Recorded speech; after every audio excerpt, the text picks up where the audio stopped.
એટલે મધ છે તે બધું પૂડામાંથી નીકળી જાય છે। હું તમને નજીક કેમેરો લાવીને બી બતાવી દઉં છું કે બધું મધ નીકળી ગયું। ખાલી આપણે 4 જ ફ્રેમોનું મધ કાઢ્યું તો આટલું સરસ, કેટલું સરસ અંદર જોવા મળી રહ્યું છે। નમસ્કાર મિત્રો, ફરી એક નવા બ્લોગમાં તમારું સ્વાગત છે। તો આજે આપણે મધમાખીનું મધ કાઢવા માટે જવાના છીએ। તો બ્લોગની અંદર બન્યા રહેજો, હું તમને બતાવું છું કઈ રીતે અમે મધ કાઢીએ છીએ, મશીનને કઈ રીતે ચલાવીએ છીએ, એ પૂરેપૂરી માહિતી તમને આ બ્લોગ વિડીયોની અંદર મળી જશે। તો બ્લોગને કન્ટિન્યુ જોતા રહીજો। તો ચાલો આપણે હવે આપણો તંબુ બનાવેલો છે ત્યાં તંબુ ઉપર જઈએ છીએ અને પછી ત્યાં જઈને આપણું કામ ચાલુ કરવાનું છે, તે કામ ચાલુ કરી દઈએ। તો આપણે ફાઇનલી તંબુની અંદર આવી ગયા છીએ। હવે હું મશીનની અંદર બધી ફ્રેમો છે તે મૂકી દઉં છું અને પછી બરાબર ફ્રેમો મૂકીને પછી તેને ફેરવવા લાગી જાઉં છું। તો બ્લોકની અંદર બન્યા રહેજો। હવે તો મેં 2-3 ફ્રેમો તો મૂકી દીધી છે, હવે તો એકાદ ફ્રેમ મૂકવાની બાકી છે। આમ તો એક સાથે આની અંદર આ મશીનની અંદર 4 ફ્રેમો મૂકાય ને 4 ફ્રેમોનું એક સાથે મધ નીકળી જતું હોય, એટલે આમ તો કામ બી બહુ ઝડપીથી થઈ જતું હોય, પણ આવું કંઈક કટિંગ કરવાનું હોય ને ત્યારે થોડો ટાઈમ લાગે। તમે જોઈ શકો છો હું કાપી રહ્યો છું।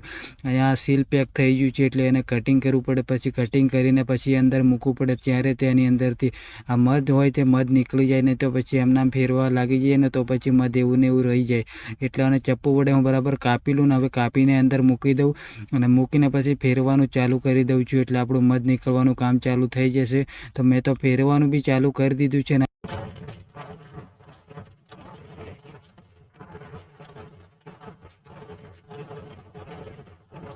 એટલે મધ છે તે બધું પૂડામાંથી નીકળી જાય છે। હું તમને નજીક કેમેરો લાવીને બી બતાવી દઉં છું કે અંદર કેવી રીતનું ગોઠવેલું છે, કેવી રીતે મશીન ફરે છે, એ બી તમને પૂરેપૂરી માહિતી મળી જશે। પણ હવે હું મારે આની અંદરથી આ ફ્રેમો છે તે હવે મધ નીકળી જાય એટલે ફરી એને બહાર કાઢી લેવી પડશે। તો મારે તો આમ તો 2 વાર ફેરવવું પડે ત્યારે તે બધા મધ છે તે બરાબર નીકળી જાય, નહીં તો પાછું મધ રહી જાય, એટલે મેં 2 બાજુ ફેરવી નાખ્યું છે।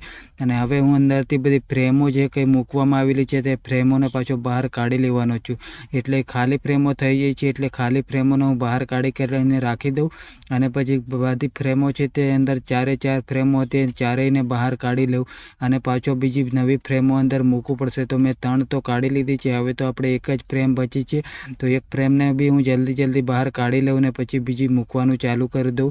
તો હવે તો મેં 4 ફ્રેમો બહાર કાઢી લીધી ને હવે પાછું આ નવી ફ્રેમો છે જે મધની ભરેલી છે એને પાછું એનો જે સીલ છે તે કાપી નાખું ને કાપીને પછી પાછો મશીનની અંદર મૂકવાનો છું।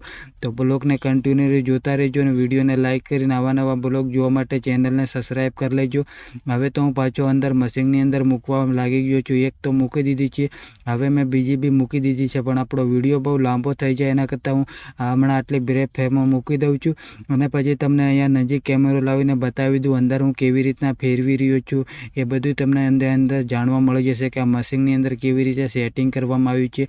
તો અત્યારે તો મેં 2 ફ્રેમો મૂકીને ખાલી મશીનને ફેરવી નાખું છું, એટલે મારું બી કામ પતી જાય।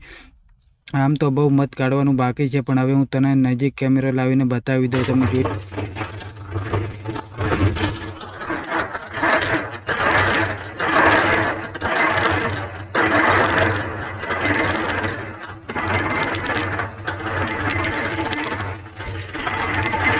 એટલું બધું મધ નીકળી ગયું। ખાલી આપણે 4 જ ફ્રેમોનું મધ કાઢ્યું તો આટલું સરસ, કેટલું સરસ અંદર જોવા મળી રહ્યું છે, એકદમ લાલ મધ નીકળી ગયું છે। તો આપણું મધ કાઢવાનું કામ તો હવે પતી ગયું છે અને હવે આપણે પાછા તંબુ ઉપર આવી ગયા છે, એટલે હવે તો આપણું કામ પતી ગયું। પછી તંબુએ આવ્યા અને પાછા હવે બ્લોગ બી બહુ લાંબો કરતા નથી, નહીં તો બહુ લાંબો થઈ જાય તો મજા ના આવે।